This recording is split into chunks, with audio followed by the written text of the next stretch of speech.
জীবনে দুইটা পাপ কেউ করবেন না। এক নাম্বার হচ্ছে শিরকের গুনাহ, দুই নাম্বার হচ্ছে বান্দার হক নষ্ট করার গুনাহ। এই দুইটা গুনাহ আল্লাহ মাফ করবে না। 500 টাকা চেয়েছিল মার কাছে, মা দেয় নাই। মা তরকারি কাটতেছে, মারে গলায় রশি না উন্না না গামছা পেঁচায় মেরে ফেলাইছে। মাইরা ফেলে এই মারে আবার সন্তান ডিপ ফ্রিজের মধ্যে ঢুকে রাখছে। অনেক স্যাটেলাইট চ্যানেল নিউজ করেছে। হাত খরচের মাত্র 500 টাকার জন্য মাকে হত্যা, তারপর ডিপ ফ্রিজে মরদেহ রেখে দিয়েছিল ছেলে। কোথায় যাচ্ছে? কিয়ামতের আগে এরকম ঘটনা ঘটবে, বেশি দেরি নাই কিয়ামতের। এর মানে এই না যে 29 সালে হয়ে যাবে, 30 সালে হয়ে যাবে, কিন্তু কিয়ামত এগিয়ে আসছে। ভাই, একজন সন্তান তার মাকে মারতে পারে? কেন মারতেছে? দিন নাই, ইসলাম নাই। কোরআন যদি থাকে ওই সন্তান কখনো নষ্ট হবে না ভাই, কখনো নষ্ট হবে না। জীবনে দুইটা পাপ কেউ করবেন না। এক নাম্বার হচ্ছে শিরকের গুনাহ, দুই নাম্বার হচ্ছে বান্দার হক নষ্ট করার গুনাহ। এই দুইটা গুনাহ আল্লাহ মাফ করবে না। আপনি নামাজ পড়েন না এক ওয়াক্ত, আল্লাহ চাইলে মাফ করে দিবে। রোজা করেন না একটা, আল্লাহ চাইলে মাফ করে দিবে।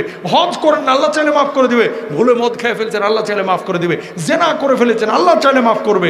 আল্লাহ বলছে এই দুইটা পাপ আমি মাফ করব না। কি করা? শিরিক করা, আরেকটা হচ্ছে বান্দার হক নষ্ট করা। অহরহ মানুষ এই পাপগুলো করতেছে।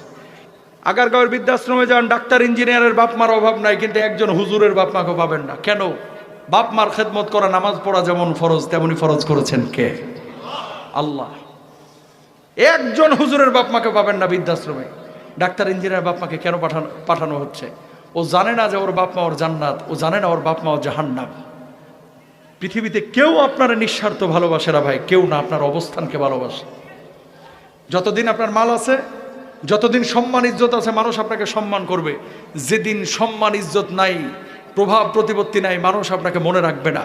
পৃথিবীতে কেউ যদি নিঃস্বার্থ ভালোবাসে, আপনার মা, আপনার মা, আপনার মা, এরপরে আপনার বাপ, আর কেউ না। ঠিক না?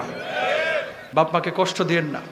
ছেলে মেয়েদেরকে ডাক্তার ইঞ্জিনিয়ার বানান, শুরুতে ইসলামের মৌলিক বিষয়গুলো তাকে শেখান, না হলে বড় ভয়াবহ বিপদের সম্মুখীন। ট্রান্সজেন্ডার ফিতনা, হিজরা ফিতনা, সমকামিতা ফিতনা, সব ফিতনা একসাথে ধেয়ে আসছে।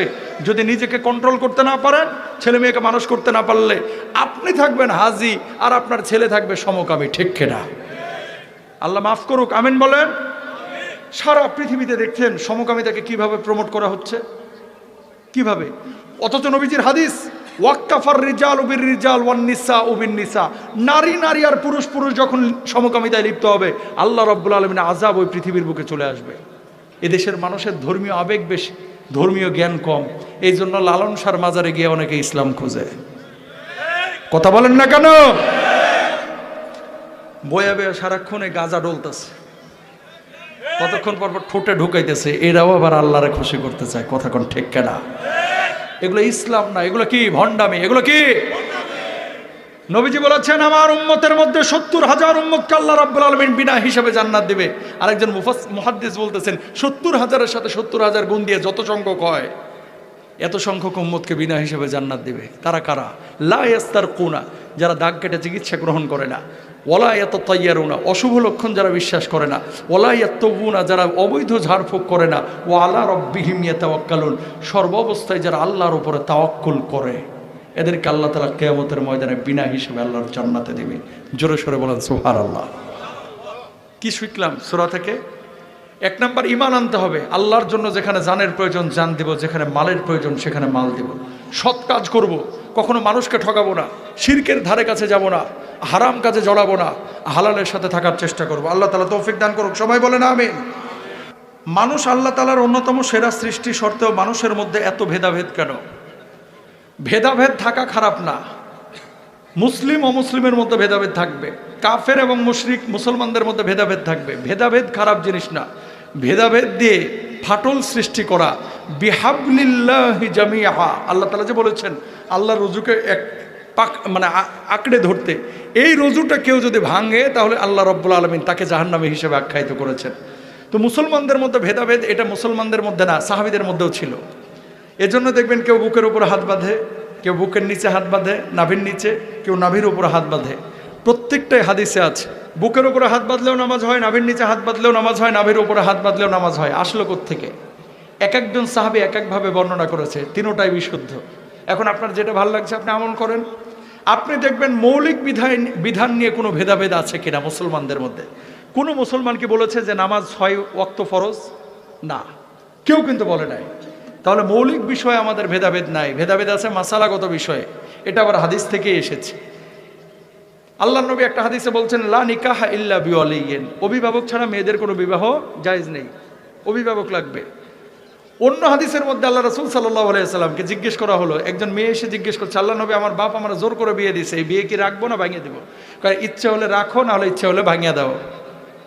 তাহলে দেখেন, নবীজি একবার বিয়ে ভেঙে দিতে বললেন, আরেকবার নবীজি বললেন অভিভাবক ছাড়া কোনো বিবাহ জায়েজ নাই। আম্মা জান আয়েশা সিদ্দিকা রাদিয়াল্লাহু তাআলা আনহা অভিভাবক ছাড়া একজন মহিলার বিয়ে দিয়ে দিয়েছিলেন। 3টা হাদিস।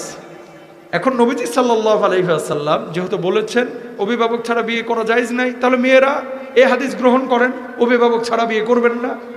আম্মা জান আয়েশা সিদ্দিকা রাদিয়াল্লাহু তাআলা আনহা যেহেতু অভিভাবক ছাড়া বিয়ে দিয়েছেন, তাহলে তালাকপ্রাপ্ত মহিলা যদি অভিভাবক ছাড়া বিয়ে করতে চায়, বিয়ে করা জায়েজ আছে। শরীয়তের মাসালা এমন। আর কুমারী মেয়েরা অভিভাবক ছাড়া বিয়ে করতে পারবে না। তো হাদিস তো দুই রকমই দেখা যাচ্ছে। এখন আপনার যেটা ভাল লাগে আপনি মেনে নেবেন। তো ভেদাভেদ এটা খারাপ না। মুসলমানদের মধ্যে ফাটল তৈরি করে অমুসলিম কাফেরদেরকে সুযোগ করে দেওয়া, এটা হচ্ছে গুনাহের কাজ। হুজুর হাদিসে আছে কিয়ামত আসরের পরে হবে, কিন্তু বাংলাদেশে যখন আসরের পর, অন্যান্য দেশে তখন ভিন্ন সময় থাকবে। এটার ব্যাখ্যা জানতে চাই, কে বলছে আপনারা আসরের পরে কিয়ামত হবে? এই ধরনের বিষয়গুলো নিয়ে যতগুলো হাদিস আছে, হাদিসের বর্ণনা নিয়ে মতবিরোধ রয়েছে। কিয়ামত কখন হবে, কোন দেশের কোন সময়, এটা আল্লাহ ছাড়া কেউ জানে না। ইয়াসআলুনাকা আনিস সাআহ, কোরআনের আয়াত। নবীজি আপনাকে যদি কিয়ামত সম্পর্কে কিছু জিজ্ঞেস করা হয়, কুল ইন্নামা ইলমুহা ইনদা রাব্বি, আপনি বলবেন যে এটার ইলম একমাত্র কার কাছে? কেউ জানে না। আমাদের বাংলাদেশে মাঝে মাঝে দেখা যায় কিছু স্কলার বলেন যে কিয়ামত হচ্ছে 2030 সালে, 2040-এর মধ্যে হয়ে যাওয়ার সম্ভাবনা আছে। আচ্ছা 2040-এ হলে আপনার লাভটা কি? কিছু লোক এরকম কথাবার্তা বলে, এগুলো বলবেন না। 2040, 50, 60, 70 কবে হবে এটা আল্লাহ ছাড়া কেউ জানে না। বহু টাইম বাকি আছে। এখন আসরের পরে হবে না মাগরিব পরে হবে, এটা আল্লাহ তাআলা ভালো জানেন। হাদিসের মধ্যে আছে লা তাকুমুস সাআ ইল্লা ইয়াউমুল জুমআ, যে কিয়ামত সংঘটিত হবে না জুমার দিন ছাড়া। তো কিয়ামতের জ্ঞান আল্লাহর কাছে আছে, এটা আমরা মাথায় রাখবো। ইসলাম প্রচার পৃথিবীতে তো বাবা আদম ও মা হাওয়ার মাধ্যমে হয়েছে। তারা তো আরবিতে আরবি ভাষায় দাওয়াত দিয়েছে। বিভিন্ন ভাষা হলো কিভাবে? আল্লামাহুল বায়ান, এটা আল্লাহর কথা। গোত্র উপগোত্রে আল্লাহ তাআলা ভাগ করেছেন এবং ভাষার শিক্ষা আল্লাহ তাআলাই দিয়েছেন। সুতরাং আরবি ভাষায় আল্লাহ তাআলা নবীদেরকে পাঠিয়েছেন, আমাদেরকে এই ভাষা আল্লাহ তাআলাই শিখিয়েছেন। এটা নিয়ে কনফিউশনের কিছু নেই। ভাই এত প্রশ্ন, এগুলো তো জবাব দিতে 2 ঘন্টা লাগবে। এত প্রশ্ন আলোচনা করা যাবে না, অন্যদিন হবে ইনশাল্লাহ। পালিয়ে বিয়ে করা, এই একটা পেজে নেব। পালিয়ে বিয়ে করা জায়েজ নাকি না জায়েজ? আল্লাহর নবী বলেছেন আইয়ুম আমরাতিন নাকাহাত বিগাইরি ইজনি ওয়ালিহা ফানিকাহুহা বাতিলুন বাতিলুন বাতিলুন। কয়বার বলছে? কোন মেয়ে যদি পালিয়ে বিয়ে করে অভিভাবকের অনুমতি ছাড়া, তার বিয়েটা বাতিল বাতিল বাতিল। কয়বার? 3 বার। এখন ছেলেরা মেয়েরা যেটা করতেছে, বাপ মা বিয়ে দেয় না দেখে জোর করে বিয়ে করে ফেলায় পালায়। আমি তোমাদেরকে একটা কথা বলি ভাই, যুবকদেরকে, পালায়া যে বিয়ে করতেছো, একটাবার ভাবো না 22 বছর তোমার মা তোমাকে রান্না করে খাওয়াইলো, এ মাটা কষ্ট পাবে, এ বাপটা কষ্ট পাবে। বাপ মার দোয়া ছাড়া কোনোদিন পারিবারিক জীবনে সুখ আসে না।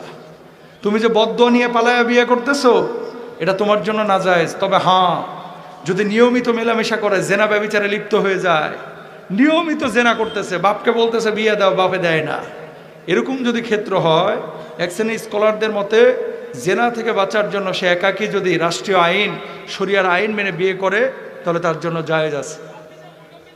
পরে ক্লাস 5-এ 6-এ 7-এ 8-এ এখনো দাড়ি মুছ গজায়নি, বিয়ের লেগে পাগল আছে না এরকম কিছু? প্রেম ট্রেমে একেবারে মেসাকার হয়ে গেছে। এগুলো করবেন না। পারিবারিক অনুমতি নিয়ে বিয়ে করেন, আল্লাহ বারাকা দেবে ইনশাল্লাহ। তবে হ্যাঁ, তালাকপ্রাপ্তা বিধবা মহিলা যদি থাকে, এরা যদি অভিভাবকের অনুমতি ছাড়া বিয়ে করে, এটা জায়েজ আছে। বুঝতে পেরেছেন? তালাকপ্রাপ্তা বিধবা মহিলা এরা যদি অভিভাবকের অনুমতি ছাড়া বিয়ে করে, জায়েজ আছে।